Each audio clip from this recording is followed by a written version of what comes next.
Welcome to Urban Dharma, the podcast, where suffering is optional. Hi, this is Reverend Kusla coming to you from downtown Los Angeles, from the International Buddhist Meditation Center in the heart of Koreatown. This is Class 3, Part 1 of a series of talks I gave at Loyola Marymount University in the spring of 2007. The course was about the Eightfold Path. So you're about to hear Class 3, Part 1.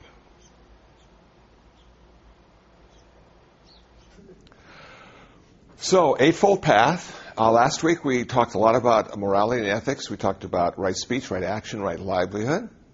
We found out that when you become an official Buddhist, you take the 5 precepts, which are training precepts, to avoid taking life, to avoid taking what is not given, to avoid sexual misconduct, to avoid lying, to avoid consuming intoxicants.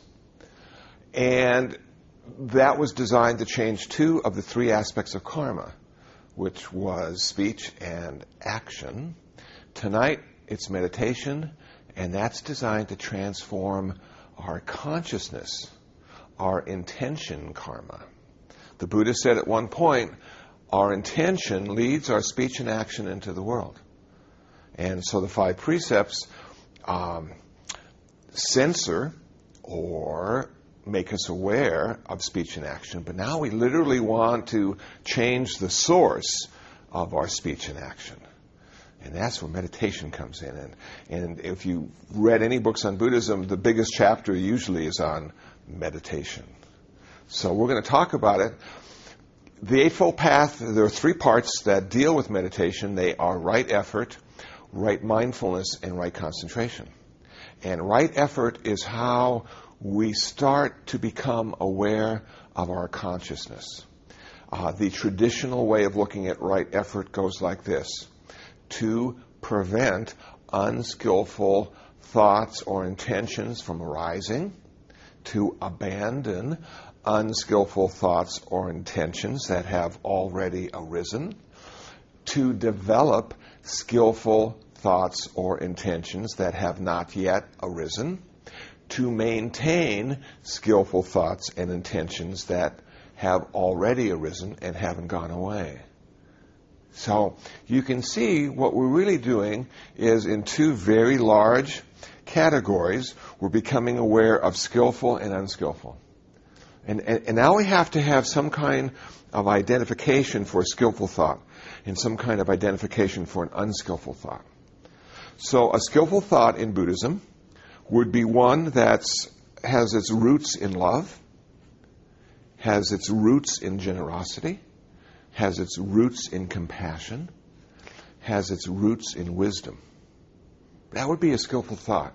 So if you had a thought and you felt it might be rooted in any of those 4, we would call that skillful. And if that intention arose through speech and action in the world, the consequences would be of benefit to everyone. That's cool. That's sort of what we're striving for. That's what we're working on. Now we have the other category of unskillful. And unskillful has to do with lust, greed, hatred, and delusion. Those are unskillful intentions, and that oftentimes leads our speech and action into the world in a way that is not beneficial to us or anyone around us. So now we don't need to be really heavy on this, and one of the examples I like to use in my own life is when I go to the supermarket. And there I am, and I'm on the bakery aisle, and there they are, the cakes and the donuts and all those pastries. And I have enough money in my pocket to buy pretty much what I want to. So how much am I going to get? How much can I eat, before I get sick? And is that a skillful thought? Well, I think it's probably based in greed, for one thing, and a little bit of delusion as well, thinking that all those pastries and cakes are worth the money. Have you ever thought about it in this way? The only part of our body that can taste the food is our tongue. And it's like 3 or 5 inches big. So out of all this body, I have like 5 inches of me that can taste $20 worth of treats. And yet somehow in my mind it all makes perfect sense. Isn't that odd? So if I couldn't taste, would I be in the bakery aisle? Probably not. I would probably be someplace else.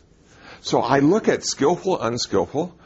I see that most intentions, most thoughts could probably cross over into a couple of those categories. So now I could say, okay, delusion and greed is the reason I want to take all those wonderful treats home with me. Will that manifest into action? Will I actually go to the shelf and pull down the pastries? Well, it might happen.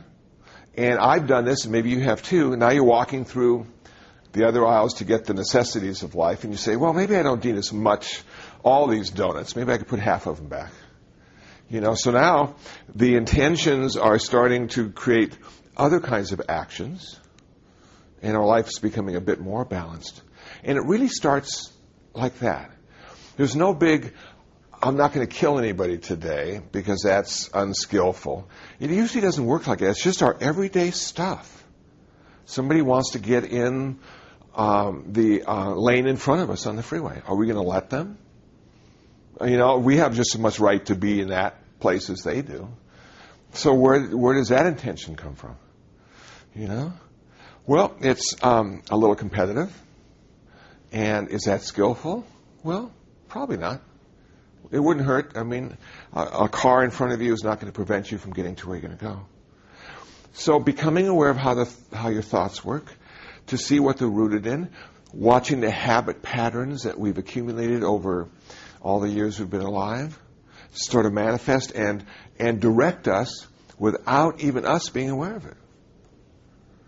So we're really increasing our awareness in a very special way. We're becoming aware not of outside but of inside, and how that inside affects the outside. So it starts with right effort.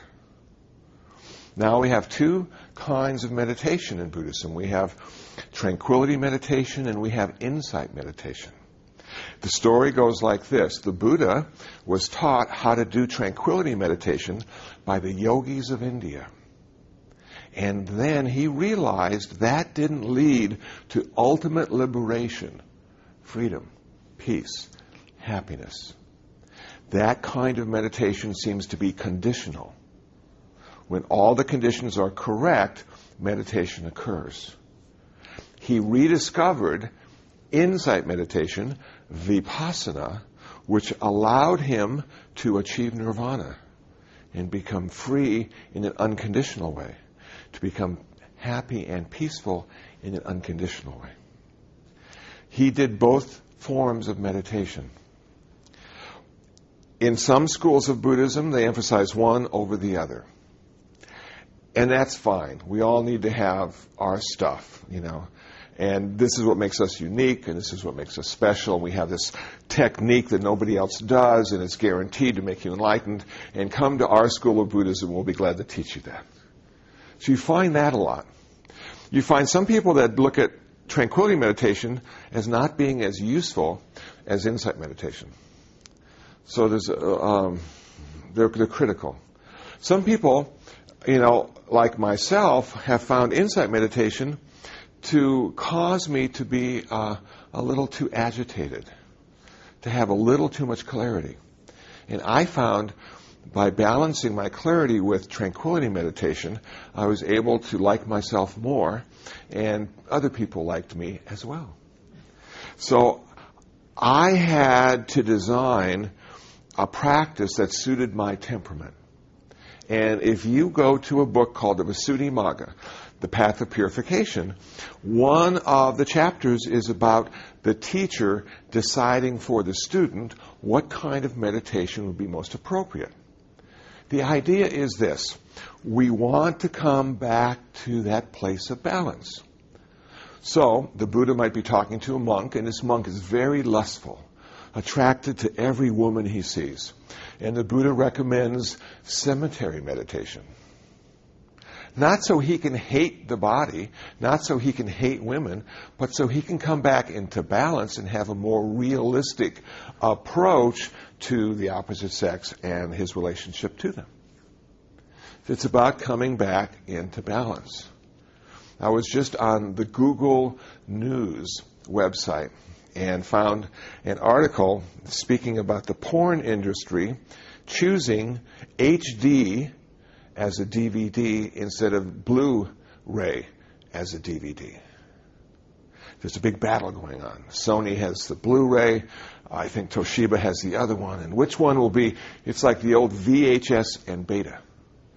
Which one's going to win out? Well, VHS went out, of course. And Beta, apparently, technically, was a better system. But who used it? The porn industry. Now, you know what they said? And I found this so fascinating. They said there's a problem, though, with HD, high definition. It's too clear. You see all the faults. So they're creating software now to tone everything down. I love it. And so meditation is sort of like that, too.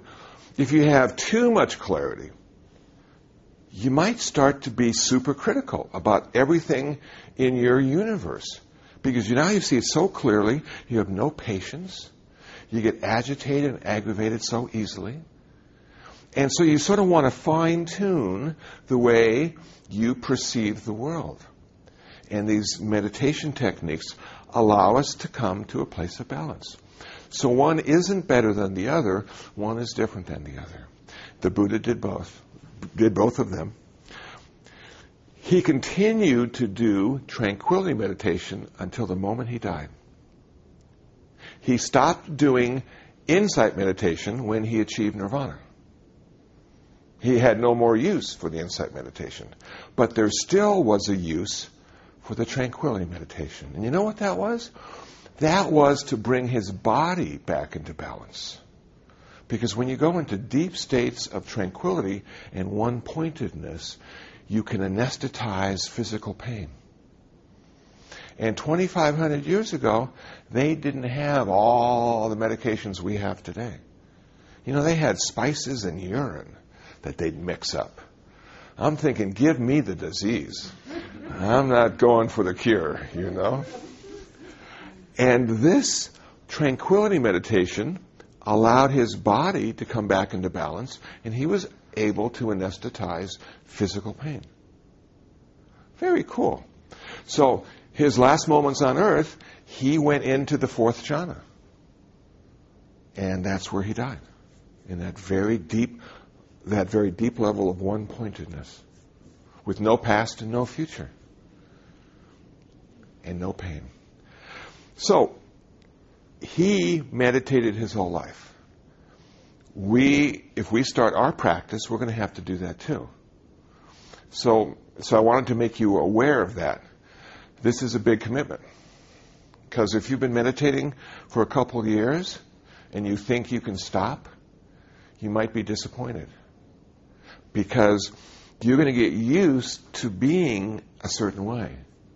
Maybe more sensitive, have more clarity, more resilient, more kindness, more love, more compassion. And that meditation has something to do with that. And then if you say, well, I'm not going to meditate anymore because I'm going to go back to the way I used to be. I'm tired of this. Because this just means more work and more work. I can never stop. I have to go forward. There's no place to rest in this meditation practice. I can't ever feel that I'm there.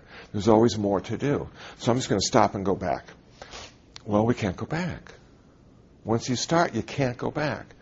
And when I came to that realization, it was a wake-up call for me. I went, wow, what have I done to my life? What have I done? But then the bigger picture started to materialize for me, and I realized, well, in any part of my life, I could never go back. You know, you can never go home again, that old saying. Well, yeah, that's how it works. That was who we used to be. That's what we used to do. Now we're doing this. Okay, so you just sort of have to, I guess, come to the conclusion that in this life, because it's ever changing, always in flux, there is no place to stand. There is no place that's secure.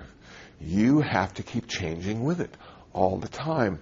I find that meditation makes me more flexible, not less flexible. More accustomed to change. Not scared of change, but expecting change. And sure enough, everything keeps changing. So when I started meditating, I didn't know it was going to be lifelong until a couple of years into my meditation practice. So I just wanted to warn you. And then there are times initially that I found in my meditation practice where I started to resolve some issues. That some stuff I hadn't thought about for years, either suppressed or forgotten, started to surface in my meditation practice. And you know, when you're just sitting on the floor for a couple hours and you've got nothing to distract you, and that stuff rises and is just right in your face, it can take a certain amount of courage just to be with it and not hate it and not fear it, but just be with it. And if you try to suppress it, it'll come up another way. So I found early on in my meditation practice, there was sort of this dealing with old stuff, getting that out of the way. And nobody told me that.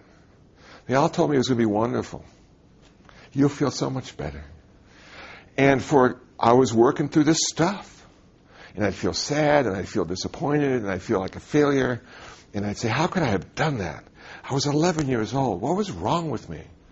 Didn't you know? Well, I didn't know. That's the problem. I was 11 years old. So what did I need to do? I needed to have a memorial service for that 11-year-old boy who used to be alive. I needed to finally bury him. I needed to say to myself, he did the best he could do. And some of the stuff he did was just terrible, but that was the best he could do at that moment. And because of him, I'm here today. And what I'm seeing is not me, but the ghosts of that 11-year-old boy. And I literally had a memorial service for how I used to be at certain points in my life. So I could not forget them, but I could come to a place of acceptance with that 11-year-old boy's nature.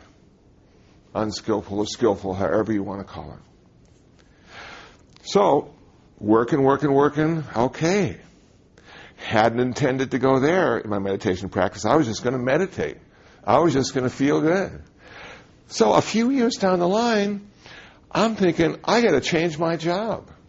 Because my meditation practice allows me to see that this may not be right livelihood anymore. I see the pain and suffering I'm causing people. I'm in a competitive part of the market, sales. I can hardly wait to make the big sale. I'm glad when other people fail and lose. It gives me a chance to make up and even get better. And I'm going, oh man, now I'm starting to look at my whole life differently. And I did. I changed my job. I quit my job of 10 years. Got in my car, went on the road for 3 months, slept on, rest stops and cheap motels and just saw how other people lived. Just sort of looked at the world with those new eyes that I had acquired through my meditation practice. And then I went back and did pretty much the same stuff, but in a different way. Now I had a different relationship with the stuff I used to do. Now it didn't have to define me. I didn't need to be that anymore. I had a choice that I didn't have before. So meditation gives you a choice. And if you have enough courage to choose, it can change your life in a very special way. I was really into techniques for a long time as well, and the more intricate and complicated the meditation practice was, the more I liked it because I thought it was a more advanced form of meditation. And now my practice is just sitting. I just sit down.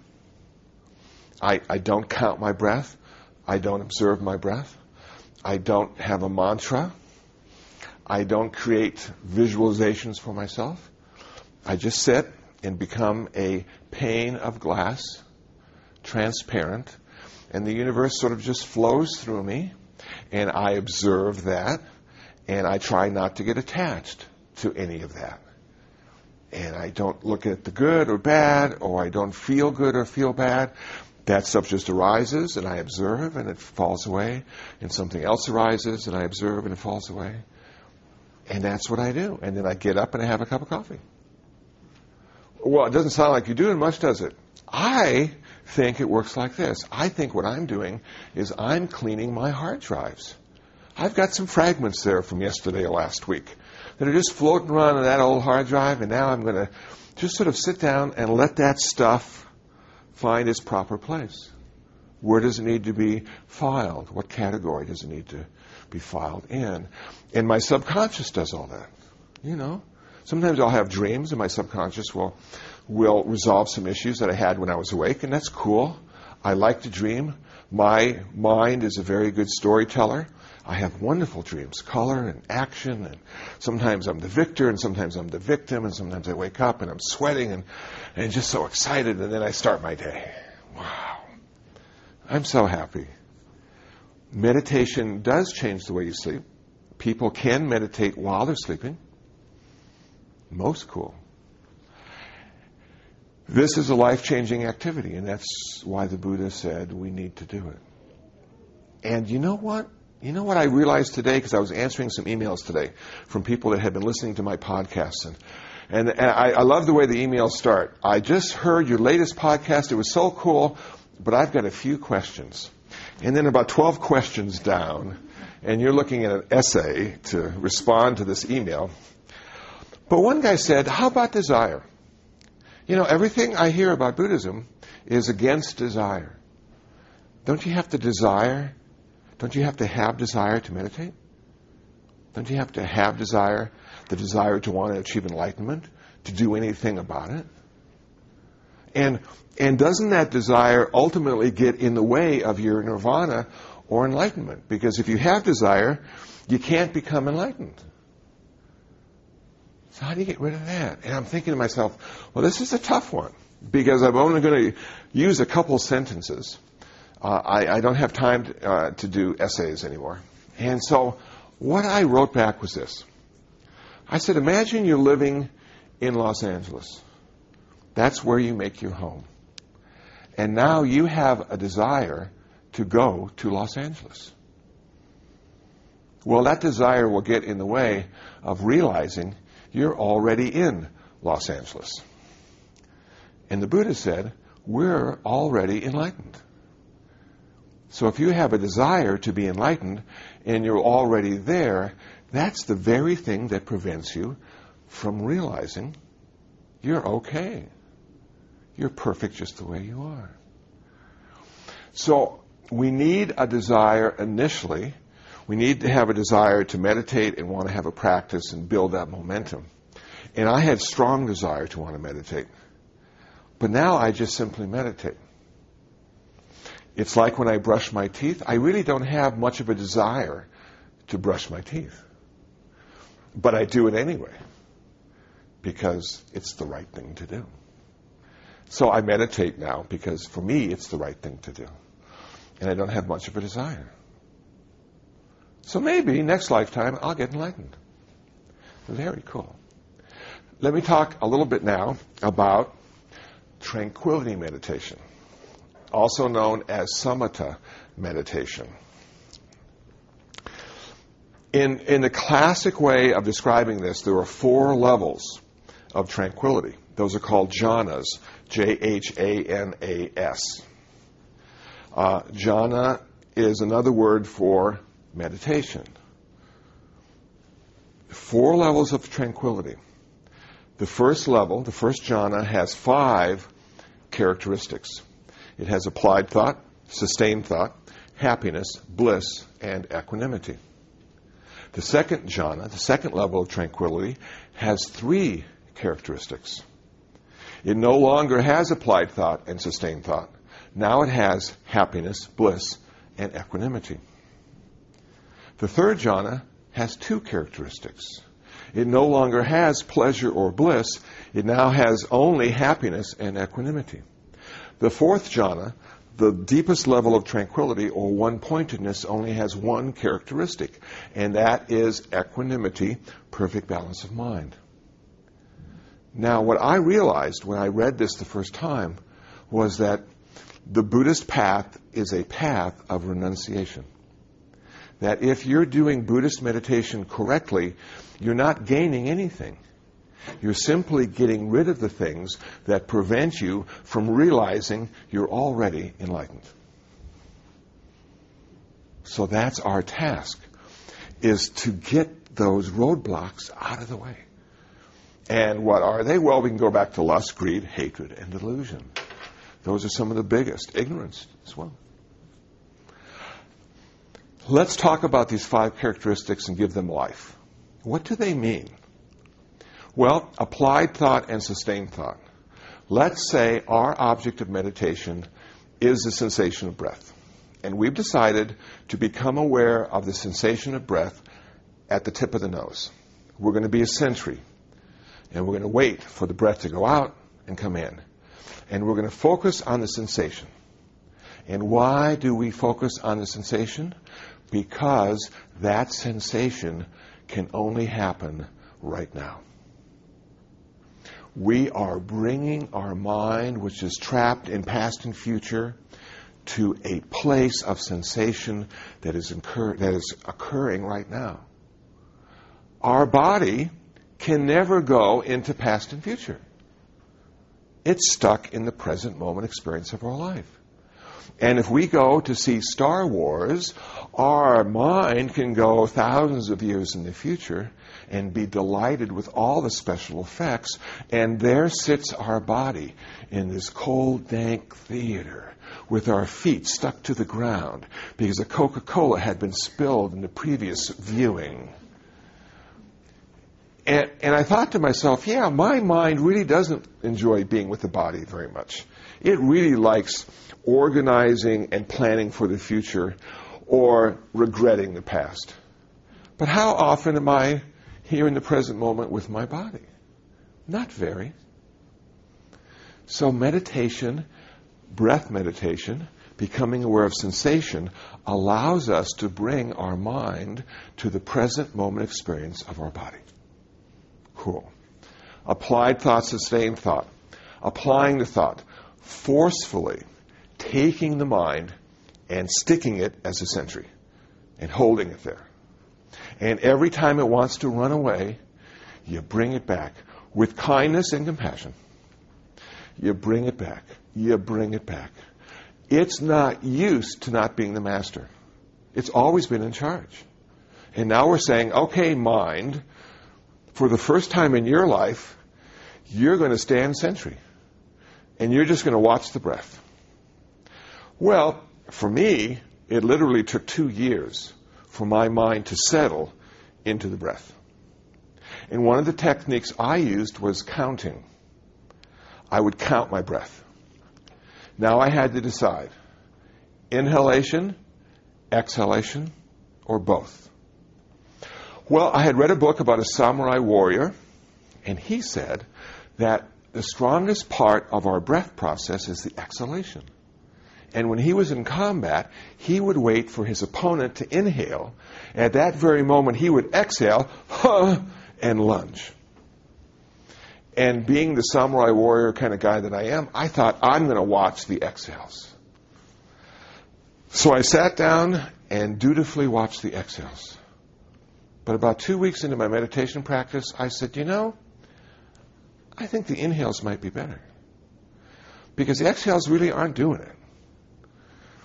And isn't the grass always greener? So I started to watch the inhales. Well, it was about the same as the exhales. I was disappointed. Then I said, inhale, exhale. I'm going to count both. That's got to be it. That's going to be the most powerful technique of counting. So I eventually went back to the exhales and realized that if I wanted to meditate, I needed to stop changing my object of meditation, because that didn't allow me to see how my mind changed. I was simply seeing my technique change. Now imagine a desert island with one tree, and you happen to be there, and if you sit beneath the tree and look at a sky with clouds and use the tree as your reference point, you can actually see the movement of the clouds in the sky. And yet, if you don't have a reference point and simply look at the clouds, they seem still and unmoving. And our meditation object, that sensation of breath, is the tree. And we're watching the tree, and that allows us to see the movement of our consciousness. But as soon as we look away from the tree and back to the consciousness, we are the consciousness. We no longer see the movement. We are the movement. And that took me a whole lot of time to figure out. So this meditation object, the sensation of breath, has a couple different functions. It will be our reference point. It'll be our safe space. If we start to hallucinate and see 12-foot big ants walking in the zendo or our house, we can go back to counting our breath. Now, one of the women I know went to a retreat on Mount Baldy. It was a 7-day sesshin. And 3 days into it, she saw the ants. That's why I use that as an example. But I like 50 science fiction movies, too, and they always had big spiders and ants in those. And she said at first she was shocked. She said, am I losing my mind? This is crazy. And then she said, but it is sort of fun, and all I'm going to be doing for 7 days is just sitting. So she sort of started to name them and got into the whole idea of having giant ants walking around. But then they left, and she was really disappointed because now she just had to sit again with no entertainment. So this reference point, this object of meditation, becomes our safe house. We can always use that as our refuge and go back to it if we find ourselves investigating our consciousness in new and unusual ways. Now, the other three aspects are bliss, happiness, and equanimity. Bliss is a physical sensation, happiness is a mental sensation, and equanimity is that perfect balance of mind that we're striving for, that choiceless awareness, as Suzuki Roshi would say, Zen mind, beginner's mind.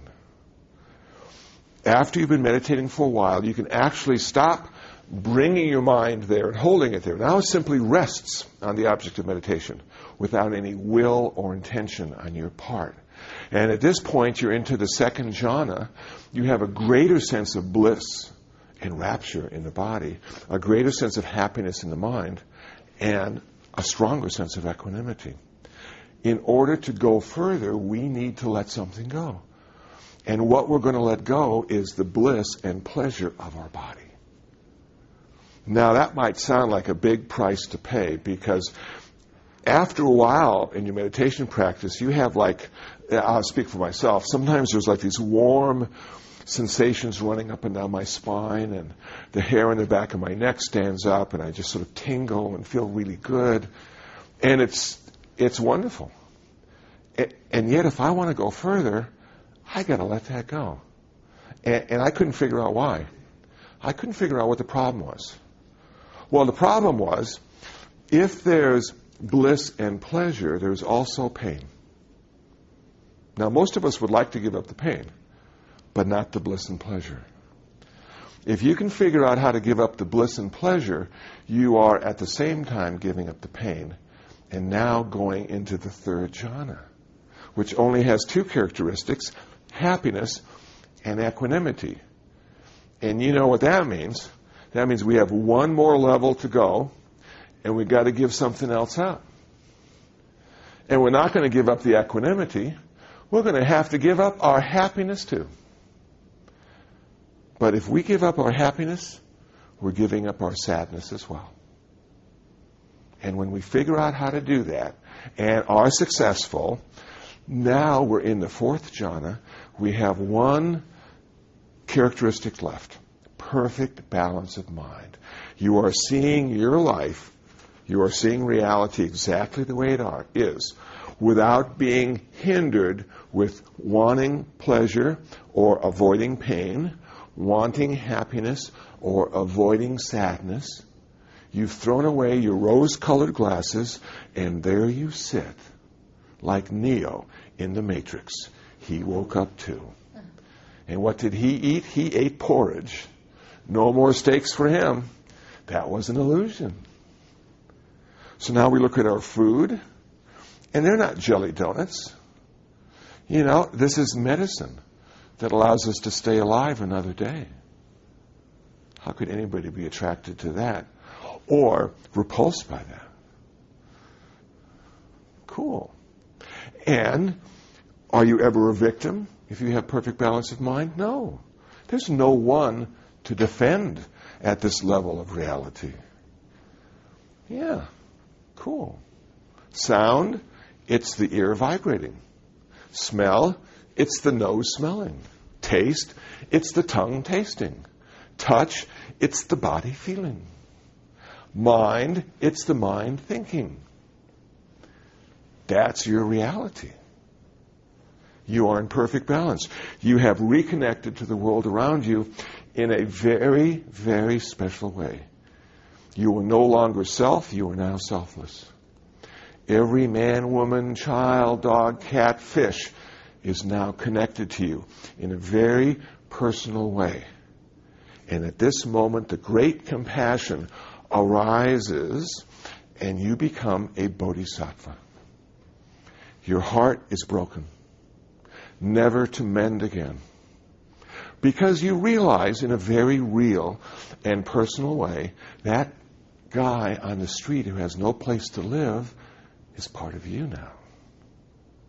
And you can no longer turn away from him and forget him or ignore him. You are called to service, whether you want to be or not.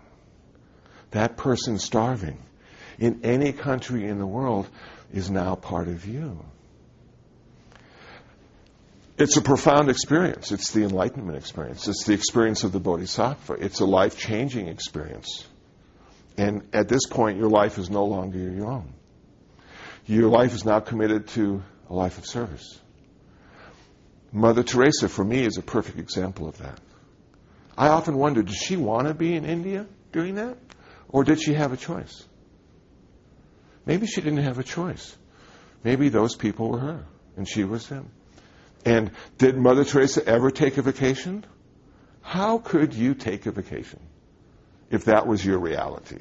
Where would you go where no one suffers? Even if you went to Hawaii on a black pearl beach, you'd be looking for sunburn victims, wouldn't you? So this one form of meditation allows you to transform in a very special way. And in the Pali Canon of early Buddhism, it said the Buddha was a bodhisattva at least 550 times before he achieved his nirvana as Siddhartha Gautama. So he had been practicing meditation before. He had achieved some pretty profound mind states, places of transformation that none of us can even think about at this point because our practice is so new or in its infancy. And here was lifetime after lifetime. And in the final lifetime, he rediscovered insight meditation, vipassana. It had been lost to the world. The meditation the Buddhas before him had done. He was the 28th Buddha according to some traditions of early Buddhism. So 27 Buddhas before him had practiced this insight meditation. It had been lost to the world. Through his effort, insight, and compassion, he rediscovered it, and it worked. And now he was no longer dependent on the conditions of the zendo or the ashram for his enlightenment experience. Now he was enlightened or in nirvana all the time. All the time. Very cool.